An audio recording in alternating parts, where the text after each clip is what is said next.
Grüßt euch und herzlich willkommen zum 13. Teil zum Bau meiner Spulnuranlage. In diesem Teil fange ich mit meinem Betriebswerk hier an und mache den Lokschuppen weitestgehend fertig. Ich wünsche euch viel Spaß beim Zusehen.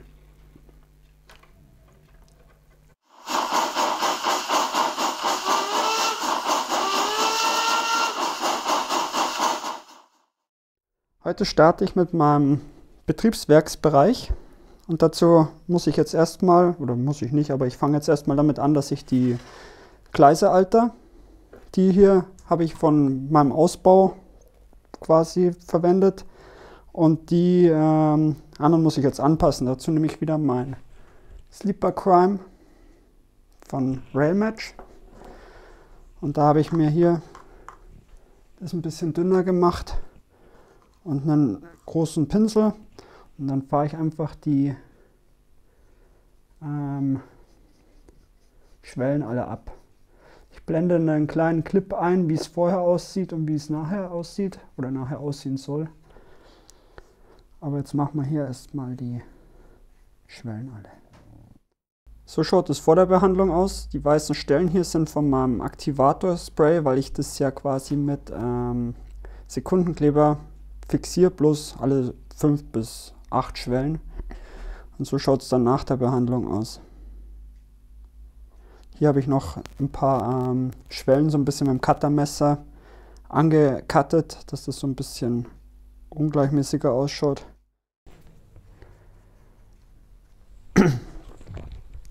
So, das mache ich jetzt überall. Und während das jetzt trocknet, habe ich mir hier schon wieder Styrodurstreifen zurecht gemacht, um quasi das wieder ein bisschen anzuheben vom Niveau her. Und jetzt muss ich die nur noch reinkleben. Das stimmt so rum nicht. Ah ja, genau.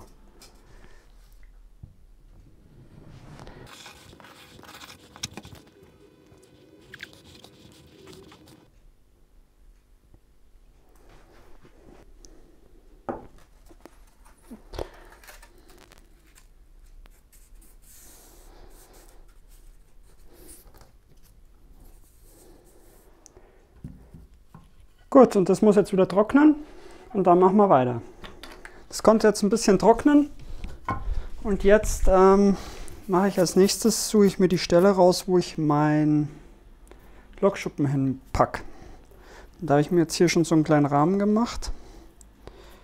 Den richte ich jetzt mal ein bisschen aus. Und da passt dann der Lokschuppen gut drauf. Dass die Toreinfahrt schön mittig ist, habe ich mir jetzt hier so eine Schablone gemacht und die kann ich hier rein und dann habe ich es daran ausgerichtet quasi. Hier habe ich zwei so schwarze Punkte. Das Fenster ist auch schön mittig hinten und jetzt markiere ich mir dann außenrum mein Fundament, weil das wird jetzt dann gleich ausgegossen mit Spachtel. Das habe ich jetzt hier schon hingeklebt. Und jetzt klebe ich noch hier vorne die 2 Teile hin. Und wer sich jetzt gefragt hat, warum ich das Ganze hier mache, ich musste das ein bisschen anheben, weil ich sonst meine Türen nicht auf und zugegangen wären. Weil die dann an der Schienenoberkante eingefädelt hätten. Und ich möchte hier eine Betonplatte jetzt gießen. Und das mache ich jetzt wieder mit meiner Spachtel. Und da fülle ich jetzt hier erstmal aus. Oh, das war vielleicht ein bisschen viel.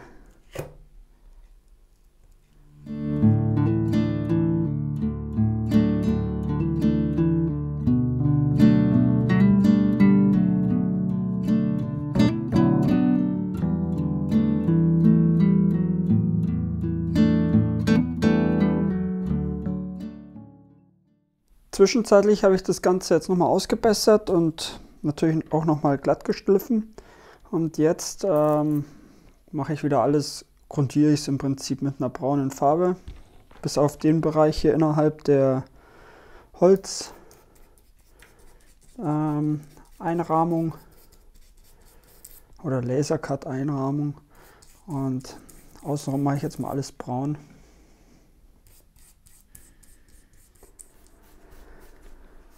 Gut, dann ist das Braun drauf und jetzt mache ich den Innenbereich noch hier Betonfarben. Für meine Betonplatte nehme ich mir das Sky Gray, Schärfe, und fange hier mal an. Gut, auch hier ist die erste Schicht Farbe aufgetragen. Jetzt lasse ich das wieder trocknen und dann geht's weiter. Was ich jetzt noch machen kann, während das hier trocknet, ich wasche mal meine Schwellen. Da ist die einzige Problematik, die ich habe, dass ich kein vorgefertigtes habe, sondern ein selbst angerührtes. Das heißt, es kann jetzt natürlich gut sein, dass ich den Ton nicht treffe, aber das wird am Ende wahrscheinlich kaum sichtbar sein. Jetzt habe ich die Gleise gewascht.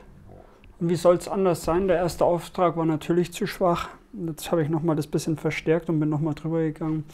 Also das ist wahrscheinlich am besten, wenn man ein vorgefertigtes Wash nimmt. Jetzt habe ich das ja schon hier soweit fertig gehabt und dann bin ich aber am Abend rausgegangen aus dem Kammerl und dann habe ich gesehen, dass das mir mit dem Ziegel nicht gefällt. Und jetzt habe ich das hier auch mal farblich angepasst, auch hier innen nochmal. Und jetzt habe ich gestern noch bei irgendeinem Tabletopper gesehen, wie der mit zwei unterschiedlichen Graus und hier so einem Schaumstoff, ich habe hier ein Stück Schwamm genommen, eine Betonstruktur macht und das probiere ich jetzt einfach mal. Dann nehme ich mir jetzt eine Pinzette und tauche das mal ein bisschen in ein dunkles Grau,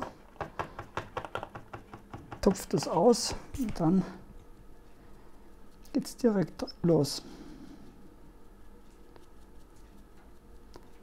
Und dann soll man immer mal die Seite wechseln,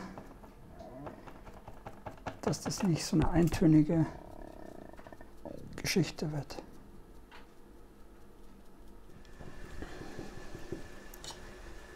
So, jetzt habe ich die erste Schicht aufgetragen. Es würde sich wahrscheinlich eher anbieten, wenn man da mal einen Test macht vorher. Aber ich finde, das kickt dann nicht so. Und jetzt mische ich mir das ein bisschen mit hellerem Grau. Dann mache ich mir gleich die zweite Schicht hier drüber. So, jetzt habe ich die zweite Schicht aufgetragen. Und jetzt gibt es da noch eine dritte. Also man kann da mehrere auch machen.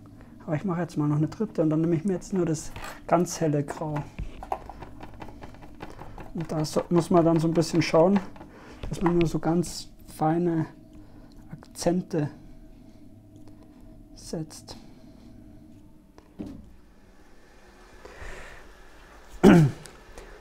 So, das war's. Ich habe jetzt noch mit einem Wattestäbchen so ein bisschen, wo ich mit den Schaumstoff und der Pinzette nicht hingekommen bin, getupft. Ich finde es eigentlich ganz cool, muss ich sagen. Die Frage ist halt, ob das im Innenraum, also das ist ja quasi unter Dach, ob der Beton da so verwittert ist, aber so an sich gefällt mir das schon ganz gut. Jetzt mache ich hier noch ein bisschen die Lampen sauber. Gut, das ist jetzt hier auch getrocknet über Nacht, da mache ich aber noch mal ein bisschen was dran. Das mache ich aber jetzt nicht als erstes, sondern ich starte jetzt hier mit dem Altern der Schwellen. Jetzt habe ich hier einen feinen Schminkpinsel. Glaube ich, ist das, keine Ahnung, habe ich von der Frau. Und den nehme ich jetzt, tupfe den in weiße Farbe, das ist ganz klassisch quasi das Brushen, und streiche den aus, dass fast nichts mehr drin ist. Und dann geht's los.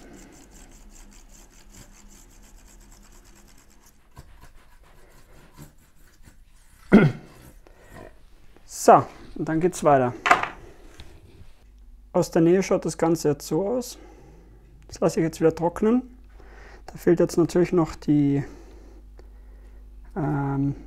Rostalterung an der Seite.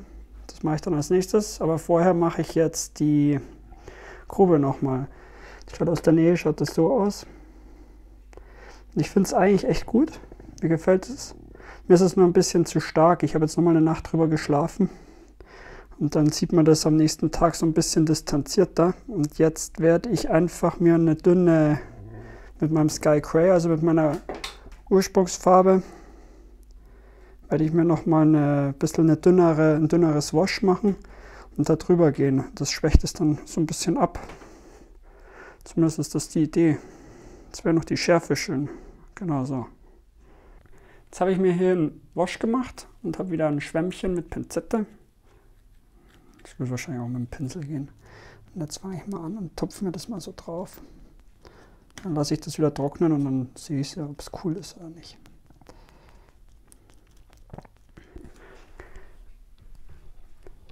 Gut, dann schauen wir mal, was da rumkommt. Das mit dem, dass ich das jetzt so ein bisschen abgeschwächt habe, das gefällt mir ganz gut. Da kommen jetzt dann Wash und noch so ein bisschen Dreckspuren überall hin und Ölflecken. Aber vorher mache ich jetzt noch hier die Rostfarbe drauf. Und dafür habe ich mir meine selbst gemischte Farbe rausgesucht. Und jetzt geht's los. Das ist jetzt nicht gerade meine Lieblingsarbeit. Es muss halt gemacht werden.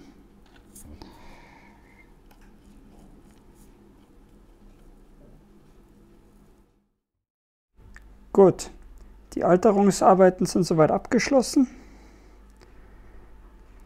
Die Grube bzw. die Betonplatte um die Grube rum schaut jetzt so aus.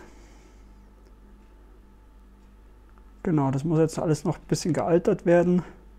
Und ja, ein bisschen Dreck und hier so vor allem, wo dann vielleicht mal was von der Lok runterläuft, wenn sie nass ist oder so. Genau, und dann muss man einschottern. Aber vorher mache ich jetzt noch die Prellböcke, alter ich.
Als nächstes nehme ich mir wieder ein ganz dünnes Rostwash und mache mir hier so kleine, feine Läufer hin, weil da ja vielleicht auch mal ein bisschen Rostwasser runterläuft. Wenn es von der nassen Dampflok oder so, das weiß ich jetzt nicht, aber ich glaube, das ist schlüssig. Und dann streiche ich das mit dem Finger ein bisschen. Danach schnappe ich mir schwarze Pigmente.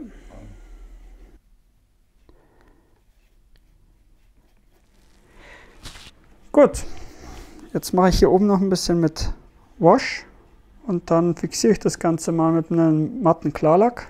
Gut, jetzt habe ich mir einen Wash gemacht und jetzt probiere ich mal ein bisschen hier, fahre ich mal die Kanten so ein bisschen lang.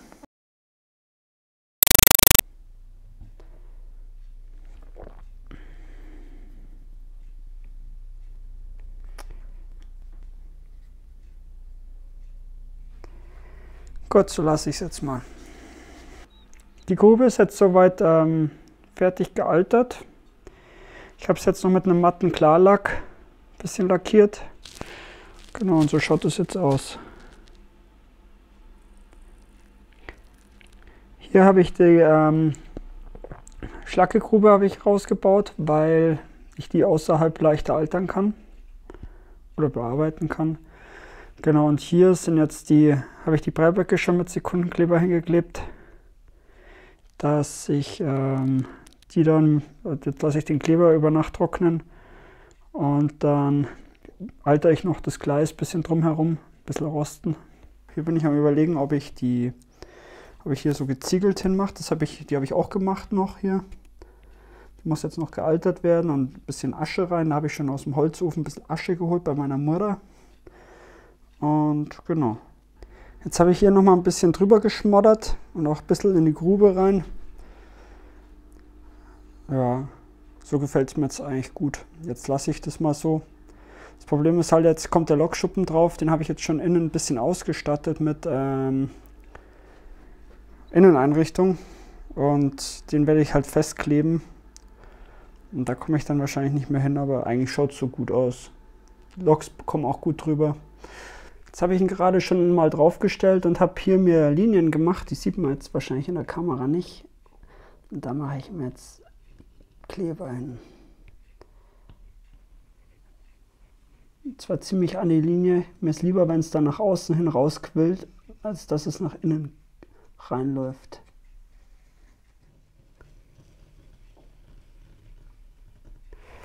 So, jetzt wird's ernst. Sieht es jetzt so ein bisschen von unten. Ich habe zwei Spinte reingeklebt und einen Schreibtisch. Und hier auf der anderen Seite kam noch ein Rohrregal. Naja gut, und den Rest mache ich dann von außen. Ist recht spartanisch bis jetzt.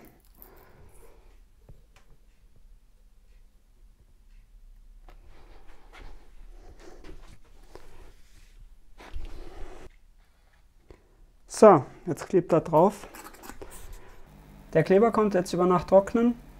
So schaut es jetzt aus von innen. Das fehlt jetzt noch so die eine oder andere Maschine oder Figur. Da muss ich mal schauen, was ich noch finde. Ich hätte ganz gerne noch eine Bohrmaschine oder so. Hier vorne sind Bretter hingekommen, dass man nicht bei der Tür reinfällt in die Grube. So, dann habe ich hier die Schlackegrube. Habe ich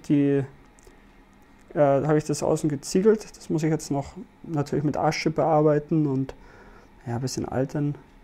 Dann muss ich schottern. Genau, so schaut es jetzt hier aus. Ansonsten bin ich jetzt hier nicht weitergekommen. Dann habe ich hier bei meiner Bekohlung habe ich noch ein bisschen mehr Dreck hingemacht. Habe hier eine Bohle raus, dass man quasi das ein bisschen ungleichmäßiger ausschaut. Aber jetzt gefällt mir das so ganz gut. Und hier ist eine neue Szene dazu gekommen. Und zwar ist das hier der Kohlenbaron. Und der Kohlenbaron darf sich im Monat 8 Körbe Kohlen gratis holen. Da hat er alles so lange penetriert, bis er endlich gratis Kohlen bekommen hat. Da hat er jetzt schon 4 auf seinem Laster. Und das ist halt sein Spätzle aus dem Betriebswerk und mit dem hält er jetzt gerade einen kleinen Plausch. Gut, das soll es dann gewesen sein. Ich hoffe, euch hat das Video gefallen. Bis zum nächsten Mal.